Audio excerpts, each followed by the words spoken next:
The camera is shaking. I'm so tremulous.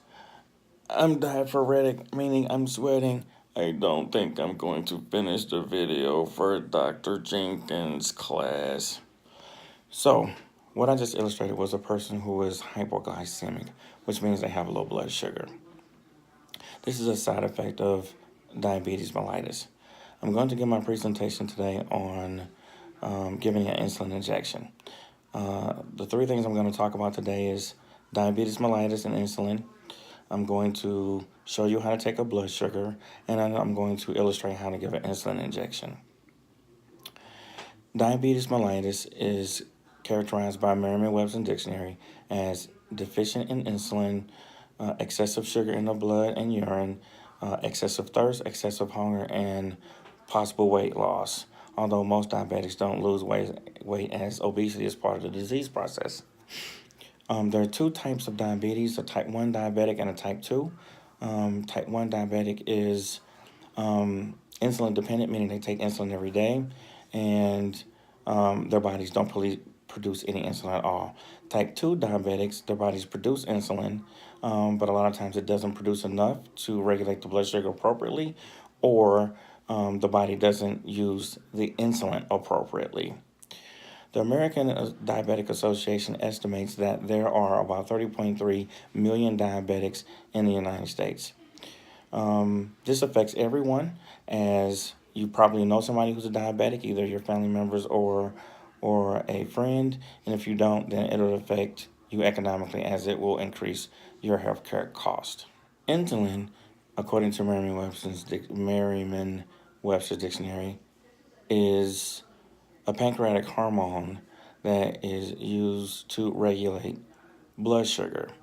So insulin is like a key. It basically allows sugar to leave the blood and go into your cells, as all cells use sugar for energy. There are two reasons why I feel that I can give this presentation.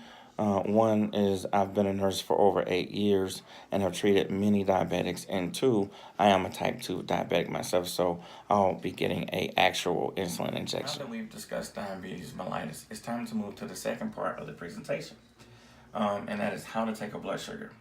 So in order to take a blood sugar, we will need a glucometer, a lancet, test strips, a cotton swab, alcohol, and we want to make sure we have all of our materials before we start, so that it'll be a smooth process. You want to educate your patient always. You want to take a fasting blood sugar, meaning that you haven't had a meal for at least 8 hours. That will give you a most accurate blood sugar reading, and you want to make sure that it is a normal reading. Typically, a normal reading is 70 to 99 milligrams per deciliter. I will now illustrate.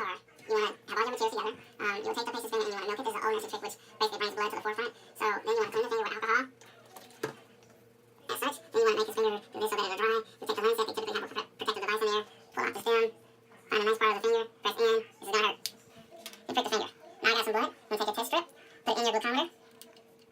The glucometer will give you a sign saying it's ready. This little test strip has a little vacuum, and then when you put the blood there, it sucks it in. And then you just need a little bit, and it'll start thinking, and it'll give you a blood reading. Hopefully it'll be normal. 184, that's not too bad. I've shown you the proper way to do a blood sugar check. The last step in the process is to give an insulin injection. Again, insulin is a medication that can kill a person, so you want to make sure that two people look at the dosage that's going to be given. I'm being assisted by a future nurse, Marcel Snowden, and also my stepson. And so he's going to go ahead and load up the insulin pen and go from there. While he's loading up the pen and giving the right dose, which is 15 units, go ahead and load the pen. I'm going to show you what a normal insulin syringe looks like. And so it's orange, and because it uses a specific unit of measurement, it has a safety cap, and then the needle itself is extremely small because you typically get 3 to 4 doses of insulin a day, and it can be quite painful, so it has a very small needle. Are we ready to give the injection? Yes, sir. Okay, let's do it.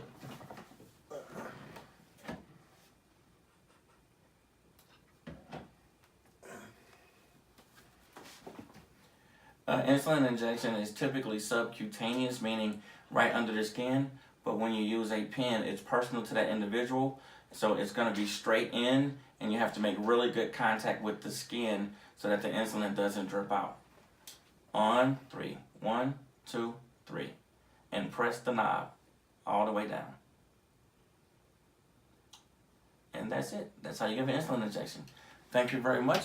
In conclusion, I did talk about diabetes mellitus, the disease process, what insulin is, how to do a blood sugar check, and how to give a proper dose of insulin. Thank you for your time.